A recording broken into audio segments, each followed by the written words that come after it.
Alright, so let me just give you a very quick recap of quantum theory of metals, which is also known as free electron or Sommerfeld model. We discussed this towards the towards the end of the meeting yesterday. So in this case, like whatever we have discussed so far, all those concepts are being utilized here, right?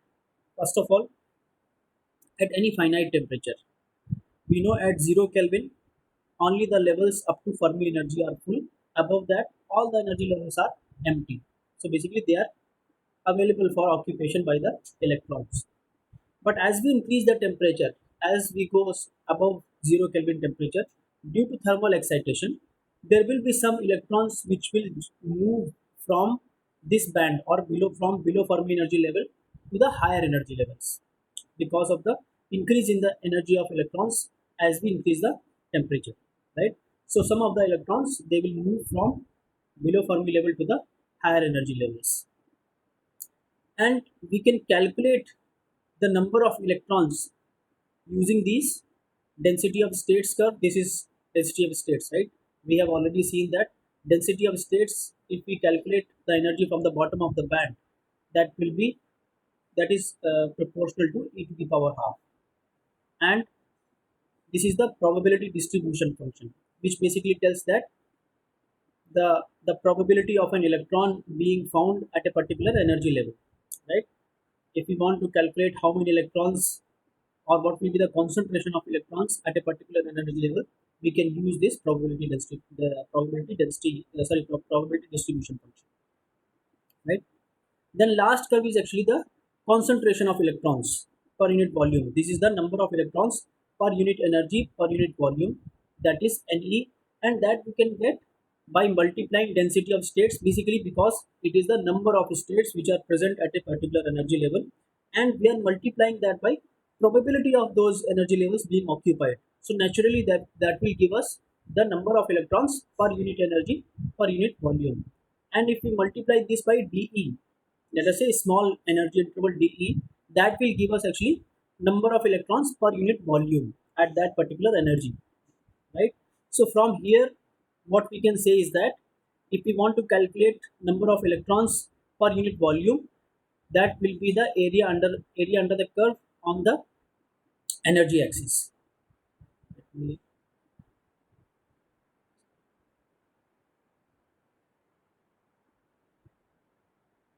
If we want to calculate the number of electrons per unit volume, that will be this area under the curve on energy axis, right? So this is what we are doing here in the free electron model. We are basically calculating the number of valence electrons. Number of valence electrons can be present from zero energy level up to the highest energy levels which are occupied. We basically want to calculate all the concentration of valence electrons which are present in a material. So that's why we need to integrate this NEDE function from 0 to the top of the band. Basically, in the energy range of the band, we need to integrate this Ne, or basically which was the number of electrons per unit energy, per unit energy per unit volume, that we need to integrate with respect to energy, and we can substitute Ne by Ge times Fe, right? And then we know the expressions for density of states, we have already derived that. And for probability distribution function, we are going to use Fermi Dirac distribution, right? You remember there are two different types of probability distribution functions. One is from Boltzmann distribution. Sorry, is there any question? Okay. So probability distribution functions can be like we have described two of them, which is Boltzmann distribution and Fermi Dirac. Boltzmann distribution is a classical distribution, and Fermi Dirac is a quantum distribution because we take into account the Pauli's exclusion principle here. And we basically put all the functions which we have derived here, and we will get this sort of expression. If you look at this expression carefully, you will see that this is basically a relationship between the concentration of electrons and the Fermi energy. It is relating Fermi energy to the concentration of electrons at any temperature, right? Because there is a temperature factor also appearing in this equation. So that is how actually These two are independent. These two are not actually independent quantities. Number of concentration of electrons depends on the Fermi energy of a material, and vice versa also. Fermi energy at a particular temperature depends on the concentration of electrons, right? So if we integrate this at 0 Kelvin actually it is easier to integrate, because at 0 Kelvin electrons will be present only below the EF level, right? There will be no electrons above the EF level. So basically we have to integrate only from 0 to EF, and since temperature is 0 below EF, this exponential will be minus infinity. Sorry, this exponential will be 0 because this quantity will be actually minus infinity. So simply we will have in the integrand we will have only e to the power half times d, and that's a very simple integration. And from there we will get the Fermi energy at 0 Kelvin, right? At a normal temperature, at a general temperature, if we want to integrate this whole expression, that is actually slightly involved and complicated. So we have not done that integration, but we need to do certain approximations and certain integration tricks we have to apply, and then we can come up with this expression for Fermi energy at any temperature. At any temperature, Fermi energy depends on EF0 basically, which is Fermi energy at 0 Kelvin, times there is a function where we have a term which is kT by EFO. This term is defining the dependence of Fermi energy on temperature, right? But usually you can do this verification yourself also. KT is of the order of 10 to the power minus 3 electron volts, right? And Fermi energy is of the order of 10 electron volts. So this ratio becomes very, very small. In comparison to EF0, this term which is getting subtracted from EF0, that becomes very, very small. So that's why the temperature dependence of Fermi energy is very weak. All right, this is what we discussed in the last class also. Then we can use all these things for calculating average energy of the electron also. Average of any quantity can be calculated, like this is simply the definition of an average, right?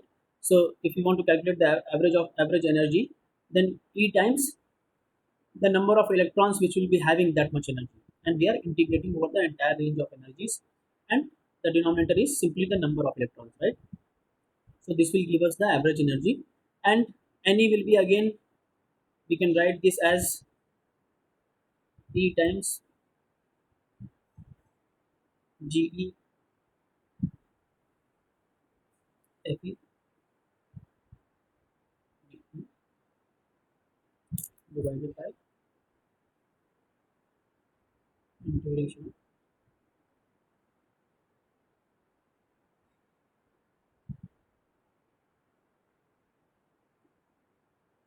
All right. So if we do this integration, we need to again substitute the expressions for Ge and Fe, and we do the integration, we will get this. Actually, this is easy to visualize. At 0 Kelvin, again e to the power half will be coming from here, and there is a e here also, so it will become e to the power 3 by 2 dE. And if you integrate, that will become e to the power 3 by n plus 1, so it will be 5 by 3 by 5. Sorry, I'm not getting it correct, I think. But if you integrate that, then you will get E average at 0 Kelvin to be 3 by 5 times EFO. And again, the average energy of the electron at any temperature, that again depends on this factor of kT by EF0. And again, this is very negligible. So this can be neglected, or we can simply say that the average energy of electron is very weakly dependent on the temperature. All right. Now, since we have assumed that the electrons are free to move in the crystal, actually that's why this is also called the free electron model.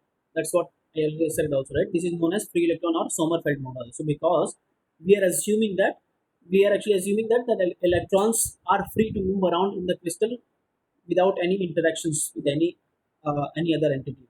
So that's why we can simply say that this average energy which we have got here, there is no contribution of potential energy into it. it is purely kinetic energy. So that's why we can equate half mv square to the energy, to the average energy which we have got. That will be equal to 3 by 5 times EF0. And this is known as root mean square velocity of electrons. It depends only on the Fermi energy of electron at zero temperature. Even if you calculate the average energy of electron at any temperature, that is again actually dependent on Fermi energy at zero temperature only, because this term is negligible. It's very very small, right? And this is what actually I have been telling, since we have been assuming actually that energy or the velocity of an electron is very weakly dependent on temperature. So we have, so far we have taken it to be a constant, right? You remember, if you remember that while deriving the temperature dependence of resistivity, we applied kinetic molecular theory only on atomic vibrations, not to the electronic motion of the electrons. If we would have assumed temperature dependence, then the relationship for resistivity which we got this relationship, right? Rho is proportional to T. That would have become actually e to the power 3 by 2 if we would have assumed kinetic molecular theory for electrons also.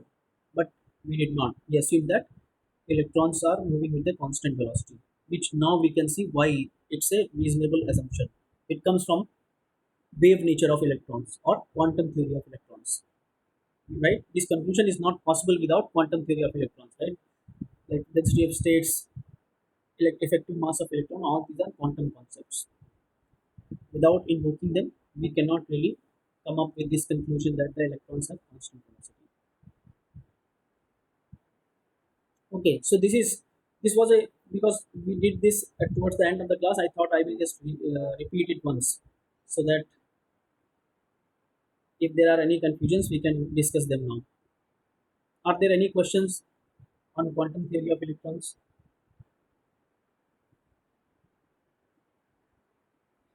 Any doubts?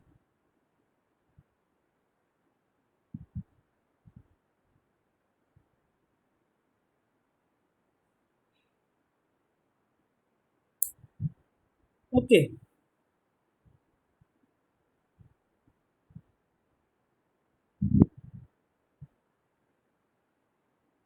okay. If there are no questions, then let us discuss how we can now visualize the conduction in metals, right?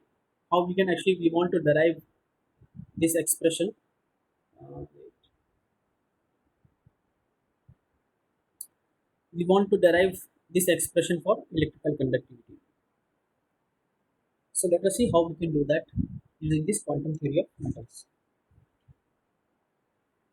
I will just go to back to the previous picture which we have seen earlier,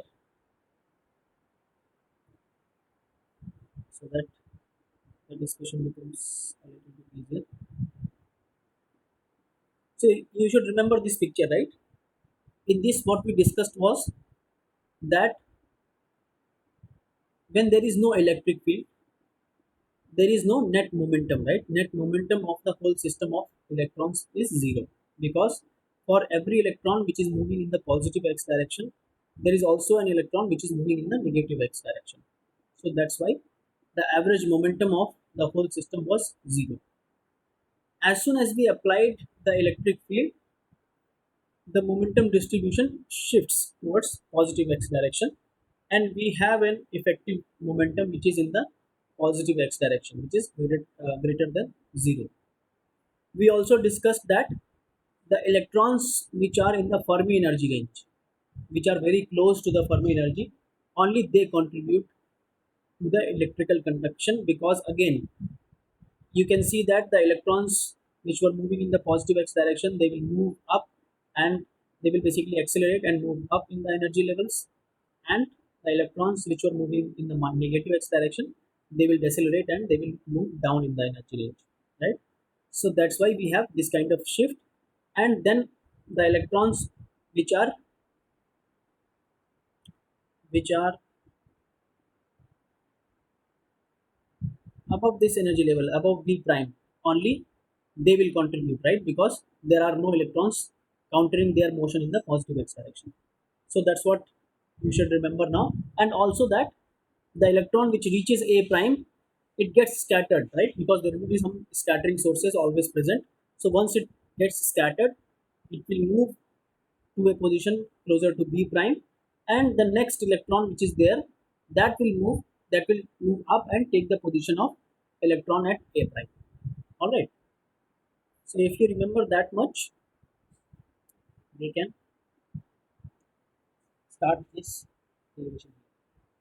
So the number of electrons, as we said, the electrons which are at the Fermi energy, only they are contributing to the conduction. So their number will be the number of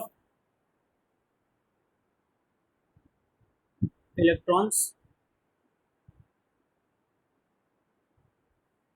This will be the number of states, right, which are there at the Fermi energy level. At the Fermi energy level, we will have these many number of states,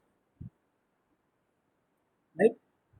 This will be the concentration of electrons at the Fermi energy level, because we know that at the Fermi energy all the states are more or less full. We don't need to actually multiply it by probability distribution function, because at the near the Fermi energy level it is almost full actually. So that's why we are taking only g times, yeah, sorry, density of states time delta E. That will give us the number of electrons which are present at the Fermi energy level. All right. Now, as we know that the electron which was, so I will draw the picture here also, roughly here. So the electron which is at A prime, after scattering it moves to this position which is at the B prime, and the next electron which is present, that moves up and take the position of A prime, and this happens in the time interval of delta t, which is actually the mean scattering time, right? Within one mean scattering time, this electron will go through a scattering event and move to this position, and the next electron will go through another scattering event, or basically it will simply move to the higher energy level. So this time interval is one one mean scattering interval, right? So this is actually tau. Now if we want to write the we know that delta px, sorry, rather than like, okay, it's fine. Delta px means actually that momentum in the momentum change in the x direction. This should be is equal to force, right? And force is equal to, we have applied the electric field, so external force will be is equal to E times Ex, right? This we know from Newton's laws of motion, that delta p by rate of change of momentum is actually external force, and here the external force is E times Ex. Now this delta t is tau, we know that. So from here actually we can write that delta p x is equal to E tau times Ex. Alright, this is our one equation, equation one.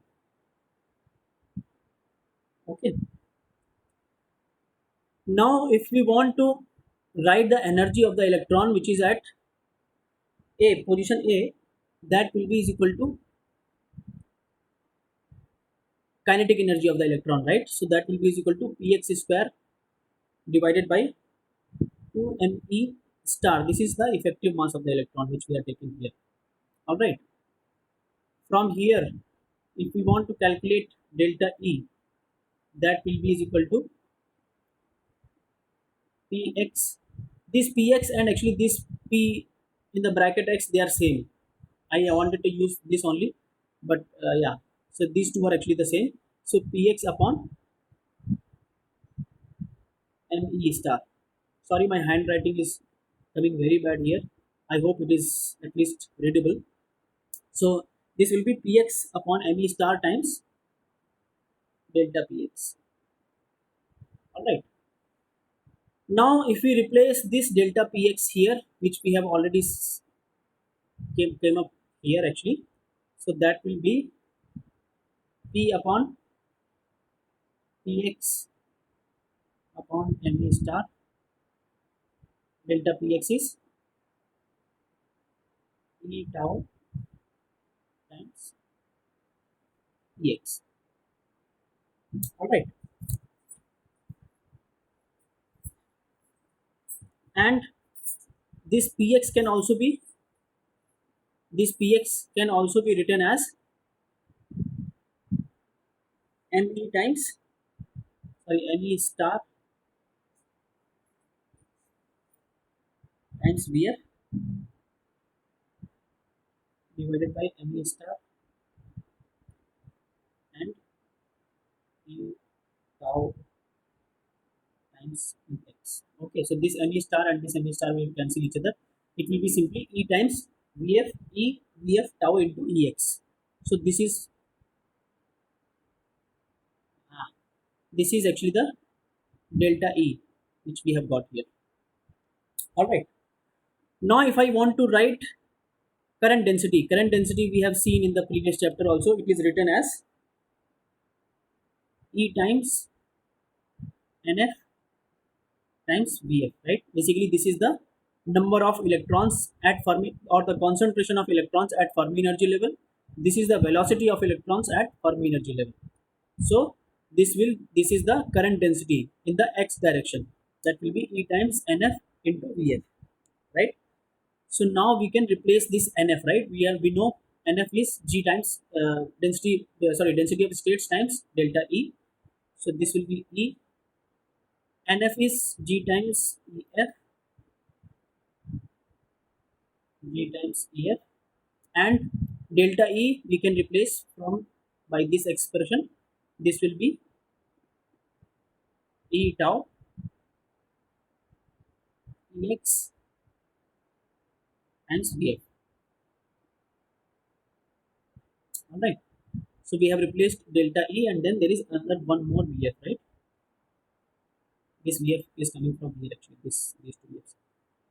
So now if we separate, because J, if we can write, we know the equation for density of the conductivity is J is equal to sigma times Ex, right? Jx is equal to sigma times Ex. So if we can bring in like this, the expression like this, we can know what is the conductivity value, and we have already got actually Ex here. So if you collect rest of the terms, you will actually get that sigma is equal to E square, sigma is equal to E square tau Vf square G times Ef. All right. So this is what we get for the electrical conductivity. But whatever we have done actually this so far is only for one dimensional case, right? We have considered only a one dimensional case here. So that is why when we consider it for three dimensional case, we get an additional factor of 1 by 3 in the expression for electrical conductivity. Electrical conductivity is basically dependent on the electronic charge, that is very natural. Then the Fermi energy of electrons, Fermi velocity of Fermi electrons. Tau is the mean scattering time, and G of Ef is actually the density of states at energy level, at the Fermi energy level, density of states. So two important things which we can see here is that the electrical conductivity depends on mean scattering time as well as density of states at Fermi energy, and those two are very completely material dependent properties. Tau is scattering time, right? So it will depend what kind of scattering sources are present in the material, like it could be atomic vibrations, it could be impurities, it could be defects, right? So there can be different types of scattering events, and they will define this mean scattering time. Next, the other factor is density of states, that actually come from the very electronic structure of the material itself. So density of states is very fundamental property of material. It can be modified or manipulated by certain type of doping, or introducing some types of defects also. So these two are the quantities, material properties which we can play around to to, to manipulate the electrical conductivity of a material. Let us see actually on we know that only Fermi electrons contribute to the electrical conductivity. That's why we get this density of states only at Fermi energy level. because that gives us the concentration of electrons at Fermi energy level. Density, that's why the density of states at Fermi level becomes an important factor. One important, practical example through which we can understand these two factors. So let us try to discuss why does copper has higher electrical conductivity than magnesium. So we all know that, right? Copper has one valence electron. Copper has only one valence electron, and magnesium actually, on the other hand, two valence electrons. So the number of valence electrons per atom, it is higher in magnesium. But in reality, what we observe is that the electrical conductivity of magnesium is lower than copper. The reason behind that is density of copper falls in the middle of the 4s band. Density of states of copper falls in the middle of the, sorry, I think it should be Fermi energy level. Sorry, it should be Fermi energy level. EF, Fermi energy level. I will correct this. It should be Fermi energy level of copper falls in the middle of the 4s band. That will mean higher DUS, because let me just plot. If you remember, the density of states looks somewhat like this, right? So if you have Fermi energy level, let us say Fermi energy level is at the middle, or somewhere in the middle of the 4s band. In the middle of the 4s band, the density of states is usually very high. It may not be highest, but usually it will be much higher than the density of states at the extremes or at the top and bottom of the band, right? So if the Fermi energy level is falling in the middle of a band, the density of states will be definitely higher in comparison to when the Fermi energy is at one of the extremes or near one of the extremes of the band. So this is the case for copper. In copper, Fermi energy is in the middle of 4s band. While in magnesium, what is happening is, again this should be Fermi energy level. Fermi energy level of magnesium falls where the top of 3s band overlaps the bottom of 3p band. So you can imagine what might be happening is, in case of magnesium, what we will have is, let us say this is my 3s level, 3s band, and this is the 3p band, and my Fermi energy level is lying somewhere here. Fermi level is in magnesium is lying at the intersection of 3s and 3p bands. So where the bottom of 3p band is overlapping with the top of the 3s band. So the density of its states is very very low, right? You can see that here the density of states is much lower, because we are actually, the Fermi energy is falling at the extremes of both the levels, like at the top of the 3s level as well as at the bottom of the 3p level. The density of states will be much lower. So that is why the number of electrons at Fermi energy will be much less in magnesium.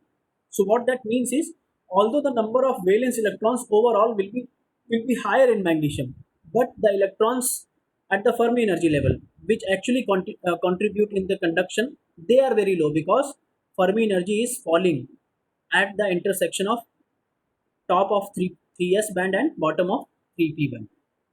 All right. So this is the reason that copper has higher electrical conductivity in spite of having lesser number of valence electrons. All right. This is the effect of, this is one practical case of how the density of the states, or where the Fermi energy is actually falling, that can affect the electrical conductivity of a material. Second thing is scattering time. Scattering time tau, that also affects, right? We have seen that in the expression, that scattering time tau also defines the electrical conductivity. So sometimes what can happen is that, what I mean, when we write this scattering time tau in this equation, we have assumed that the scattered electrons remains in the same energy band. So basically, let us say if the electron from 3s band is participating, after scattering also it remains in the 3s band. But that may not be true. For example, in nickel, this is example of nickel actually. In nickel, what happens is that there is an overlap of two energy bands at Fermi energy level. So you can see here the Fermi energy is at the intersection of 4s and 3d band, where the 4s and 3d band, they are overlapping, the Fermi energy actually falling in that region. So what happens is actually the electrons which are at Fermi energy level, let us say originally before the scattering, the electron belonged to the 4s level, but after the scattering it might go into 3D level also, right? Because the energy will remain the same. Energy level will remain the same actually. So it will not know whether it is 3D level or 4s level. Sorry, 4s band or 3D band. So it can scatter. It basically it can move from 4s band to the 3D band, and that is why actually, and actually the mobility of electrons is much lower in 3D band, that we know already, but we don't need to really know that in advance. What is important is actually because of jump of electron from one band to another band, this is actually sort of one scattering mechanism. Electron is basically getting scattered from 4s band to 3D band, so this is an additional scattering mechanism. This acts like a additional scattering mechanism, and because of that the mean scattering time will be lower for nickel. So its electrical conductivity will also be lower. So that's how these two factors of density of states and the scattering time, they play a very important role. And it is very important. And actually, in both of these things, you can see actually it is very important that to know where the Fermi energy is falling. The position of Fermi energy level, that determines both the density of states as well as sometimes mean scattering time as well. All right. Any questions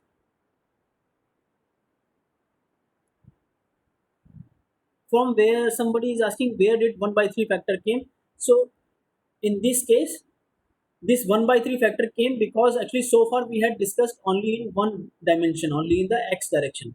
But when we do the correction for three-dimensional case, we will get this factor of, when we consider a three-dimensional crystal, we get a factor of 1 by 3. For the sake of ease of derivation, we have used this one dimensional case, but when you consider three dimensional case, you will get this 1 by 3. Any questions?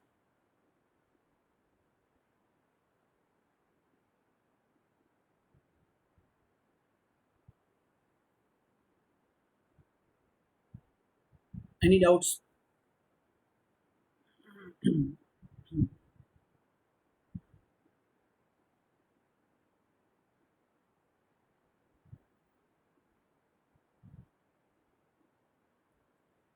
Okay, so I just mentioned that Fermi energy plays a very important role, right, in electrical conductivity. But otherwise also Fermi energy is a very important material property. Let us see some examples of that also here. So you must have heard about contact potential. What happens is, let us say we have two different materials. In this case, for example, we are having molybdenum and platinum. So the Fermi level of molybdenum is at, from the top it is 4 point, sorry, the work function. The work function of molybdenum is 4.20 electron volts, and work function of platinum is 5.36 electron volt. And we know that if we know the work function, we also know where actually the Fermi level is, because Fermi level, sorry, the work function is measured from Fermi level. So in this case, Fermi level will be at a higher energy, and here, because these in the vacuum, let us say our reference energy is vacuum, potential energy is zero at vacuum. So that means Fermi energy will be 4.20 electron volt below the uh, vacuum level, and here it will be 5.36 electron volt. So basically, electrons at Fermi level which are in molybdenum, they are at higher energy in comparison to platinum. The electrons at Fermi energy will be at a lower energy level. So what will happen if we bring these two materials into close contact? Let us say, as you can see here, we are bringing these two materials into close contact. So the electrons which are at Fermi energy in molybdenum, they will be at higher energy, right? They will be at a higher energy in comparison to the electrons which are at Fermi level in platinum. and all the energy states above the Fermi level, right? All the energy states above the Fermi level in platinum, they are empty, isn't it? So the electrons can go and occupy these states. So that's what happens actually. What happens is the electrons which are at Fermi level in molybdenum, they will start moving from molybdenum to platinum. What will happen is these energy states will slowly start getting occupied because they were empty. They are getting occupied by the higher energy electrons. Any system will try to move to a lower energy configuration, isn't it? So as soon as these two materials are in contact, the Fermi electrons from molybdenum, they start moving from molybdenum to platinum, and they start occupying these empty states above the Fermi energy level. And this transfer will continue until both the Fermi levels are at the same level. Fermi level, if you remember, Fermi level is defined as the level up to which all the states are full, right? So these Fermi level will keep moving upwards, isn't it? As these electrons are coming and occupying the empty states above Fermi level in platinum, the Fermi level will move up. Once all the electrons have moved, the Fermi level might have moved to a certain level, and this will continue unless, and in this, actually in this material, the Fermi energy will move down because these electrons might have moved to this side, so it will move down. Because of this movement, the Fermi levels of the two materials will match after a certain point. You can also look at this in terms of potential. As the electrons are moving from this side to this side, there will be a positive charge which will be developed on molybdenum side, right? Because the electrons are moving from this side to this side. So there will be a positive charge which will be developed on molybdenum, and there will be a negative charge on the platinum side. Because of this, there will be a potential developed, and that will oppose the movement of electrons, right? This potential which is developed, this is called actually contact potential, and this will oppose the movement of electrons, but still the movement of electrons will continue until the two Fermi energy levels are same. All right. And the charge which is getting developed at the two surfaces, that is resulting into contact potential, and that contact potential will be E times delta V, should be is equal to the difference of two work functions, phi 1 minus phi 2, right? Because actually, see, if there is a certain work which is required to be done to remove the electrons, right? That should remain the same. So there should be a step jump from when we move from molybdenum side to the platinum side, and that jump will be in the form of contact potential. All right.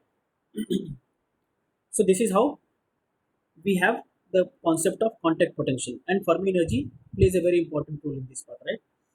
But if you can, I mean, this potential which is developed, it can't do any work. Why? You can see in this picture, let us say we want to carry some, let us say, electricity by using this potential. So we make a closed circuit of molybdenum and platinum. So what will happen is that there will be a contact potential developed at this contact, and similar but opposite sign of contact potential will be developed on this side also. So net work which can be done by this circuit is zero, right? Because the two potentials, they will cancel each other, so there will be actually no current. We cannot flow any current using this contact potential. All right.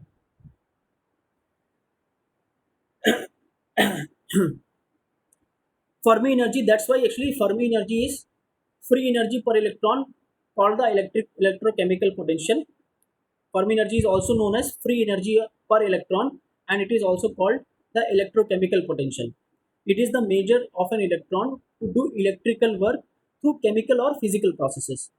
For example, let us talk about batteries. In batteries, we have two electrodes and cathodes, right? These electrodes and cathodes, they work like, there are certain electrochemical reactions which are taking place, and through which we are generating that, or we are developing a potential difference, or we are developing a electromotive force, EMF, right? That is the potential for doing that, for like, how good a material will be in developing this potential, that depends on its Fermi energy. The Fermi energy of electrons, that actually tells us how much how much work can be taken from electron, but non-mechanical work. It should be electrical work actually. How much electrical work can be taken from an electron of a material, and that is why it is also known as electrochemical potential, because it tells us the potential of an electron to do non-mechanical or electrical work through chemical or physical processes. Okay. The process through which it will do the work, that will be that can be either chemical or physical, but the work then will be electrical work, non-mechanical work. And that is why Fermi energy is also known as electrochemical potential.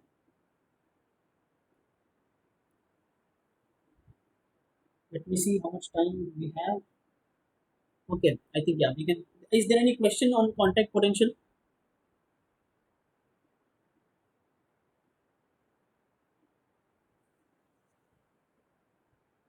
If there Are there any questions?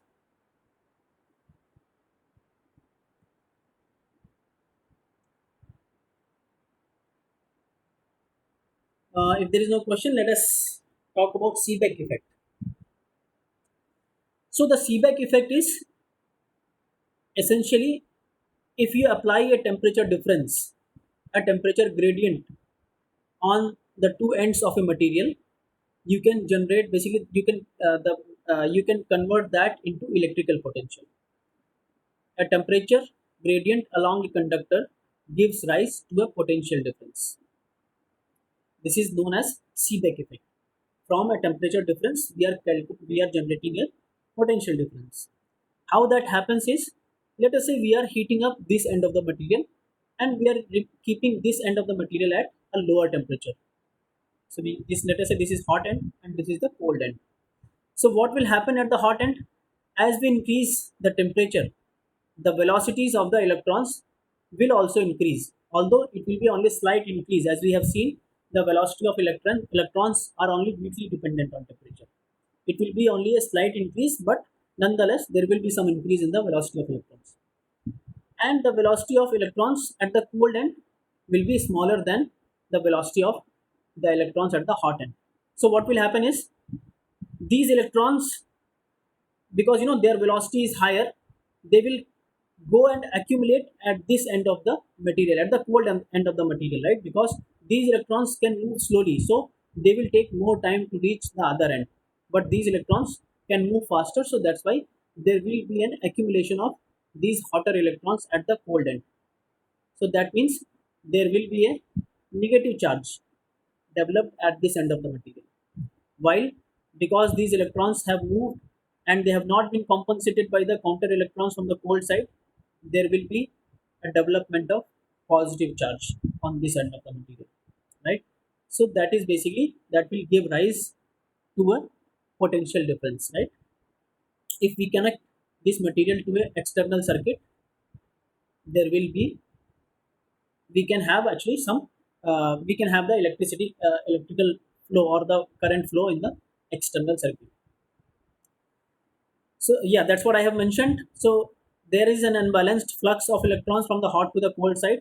There is, the flux from the hotter side is higher in comparison to the flux from colder side, because of the difference in velocities, and because of that there is a potential difference which is created. Equilibrium is reached when the developed electric field stops the further motion of electrons. Because of this potential difference, there will also be a electric field which will be developed, right? So there will be a electric field which will be developed in this direction. In this direction, there will be an electric field, and that will oppose the motion of electrons, right? And as the charge accumulation continues, this electric field gets stronger and stronger, and ultimately when the electric field is strong enough to oppose the motion of these electrons, the equilibrium condition will be reached. Seebeck coefficient is defined as the potential difference created by unit temperature difference. So basically, Seebeck coefficient is S equal to dV by dt. How much potential difference can be created by unit temperature difference? That is known as Seebeck coefficient. That is basically the efficiency of a material, or the ability of a material to generate the potential difference as a result of temperature difference. S is a material property, and of course it depends also on temperature. Ideally, actually, see, so sign of S, the what will be the sign of S, that is defined, that is basically determined as the potential of the cold side with respect to the hot side. So that means it will be negative if electrons have accumulated in the cold side, right? As we discussed, in this case electrons will be accumulated on this side, because the electrons at hotter side, they will be having higher velocity, right? So it will be negative. The potential of colder side will be negative in comparison to the hotter side. So ideally, if you like, if you don't read the rest of the slide, we should assume that the Seebeck coefficient should always be negative, isn't it? Because the velocity of electrons will always be higher in the hotter side in comparison to the colder side. So ideally, the sign of Seebeck coefficient should always be negative. But that's not what happens. What happens is, actually, we need to think about in terms of flux rather than thinking in terms of the velocity. Let us think in terms of flux. So, and also in terms of free path, because free path is what is free path is actually the distance which an electron travels between two scattering events. So that means if the electron is moving more distance in one scattering time, that is more important in comparison to its velocity, because that will determine, let us look at this picture here. This is the case when S will be negative. What happens is that, let us say we are taking the the length or the width of the material. This is our uh, hotter side. On this side we have higher temperature, and on this side we have colder temperature. And the mean free path of electron on the hotter side is L, and mean free path of electron on the colder side is L prime, right? If the mean free path on the hotter side is larger than the mean free path in the colder side, then the sign of S will be negative, because electrons can travel more distance on the hotter side in comparison to the electrons which are on the colder side. So that's why there will be an accumulation of electrons on the colder side. All right. So there will, the sign of the Seebeck coefficient will be negative. But let us say in some scenario, the mean free path of electrons in hotter side is smaller than the mean free path of electrons on the colder side. In that case, what will happen is there will be an accumulation of electrons on the hotter side, right? So that means Seebeck coefficient will be positive. Now you will be wondering why. I mean, how we can have a higher mean free path on the colder side. Actually, the mean free path, that depends on the how on the energy of the electrons also. And this relationship between mean free path and energy, it can be different for different materials. So that is why the sign of S can be negative and positive for different materials, right? Scattering of electrons. See, mean free path is defined by the scattering of electrons, right? So the factors which are affecting the Seebeck coefficient, that is ultimately mean free path, but that is the mean free path is affected by scattering of electrons at Fermi energy, by lattice vibrations, impurities, and defects, right? These are the factors which define the mean free path. The variation in density of states on energy, the dependence on of density of states on energy, that is also different for different materials, right? We have seen that this dependence is a material, the density of states is a material property. So, and it depends on energy. So that variation of density of states around the Fermi energy level, that also plays an important role in determining the value of Seebeck coefficient. If the density of states is higher, that means the electrons at the Fermi energy level, sorry, if the density of states is higher at Fermi energy level, that means the number of electrons which will be participating in this conduction process or in this Seebeck effect, those will also be higher. So that's why the variation of density of states, that also plays an important role. other band features such as overlapping of bands at Fermi energy level. We just discussed this overlapping of bands at Fermi energy level that can work as additional scattering mechanism. So that can also affect the mean free path, right? So these are some of the factors which affect the mean free path, and thereby they also affect the Seebeck coefficient, right? We are not going into the details of how we come up with this equation, but this equation is known as Mott and Jones equation for thermoelectric power. So S is Seebeck coefficient, T is of course temperature, these are usual Boltzmann constant, pi. This is the Fermi energy at 0 Kelvin. Fermi, it also depends. The Seebeck coefficient is inversely proportional to Fermi energy at 0 Kelvin. And then we have a factor called X. It's actually a numerical constant that takes into account how various charge transport parameters such as the mean free path depend on the electron energy, how they vary as the electron energy varies. So this equation is known as Mott and Jones equation, and through which we can calculate the value of the Seebeck coefficient for a particular material. This actually, if you see, this X is essentially a material property. It is a material property. For different materials, the dependence of electron energy and mean free path, it will be different. So this parameter will also change. And Fermi energy is also a definitely material parameter. Seebeck coefficient is essentially a material parameter which can be actually manipulated by different kind of doping and other uh, by introduction of defects or impurities. These are some typical values for different metals. Aluminium, and as you can see, for the sign is negative for some of the metals, and for some of the metals it is positive.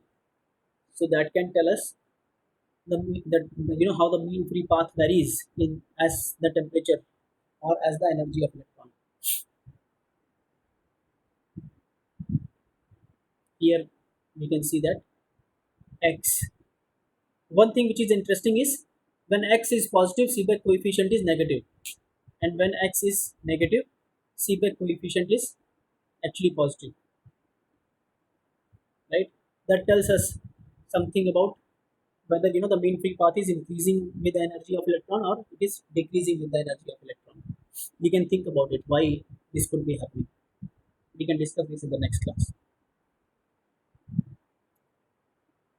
And this Seebeck effect is used in thermocouples. Like if you have two different metals, there will be different potential which will be, and you are maintaining the two ends of the material at different temperatures. There will be different potential which will be developed in two materials, right? Because Seebeck coefficient is a material property, so there will be a different potential across type A material and across the type B material, and this potential difference can be measured, and it can be related with the temperature difference. So as we have seen, S equal to dV by dt, right? From there we can get what will be this potential difference which will be developed here, VAB, that will be SA minus SB times dt, and that can be written in this form. The potential difference at the junction AB, how much the potential difference will be developed. And this particular this type of configuration is used very commonly in thermocouples. Thermocouples are used for measuring the temperatures. We can have very sensitive measurement of temperatures using thermocouples. And in thermocouples actually we are using this Seebeck effect. We are using two different materials, and because of using two different materials there is a potential difference which is created across the material. All right, I think I will stop here for today, and we'll continue in the next class. We'll probably finish this topic in the next class. And one more thing, actually, I wanted to inform here is there are some marks for class participation. So what we have started, me and Varun both, we are starting from this week is we will have some sort of small quiz or one question in the tutorial, and based on that we will uh, you know uh, we'll give the grading for class participation. So in every tutorial there will be a question which will be like asked through poll or something like that, so that we know who is answering what. So that will be we will keep a track of that, and we will take that into account for when we are grading for the class participation. Okay, if there are any questions, I don't think we have time now to address any questions, but we can take them up in the next class on Thursday. We will finish with some vacuum tube devices, and if there are any questions, we can take them up in the next class. Okay, thank you very much.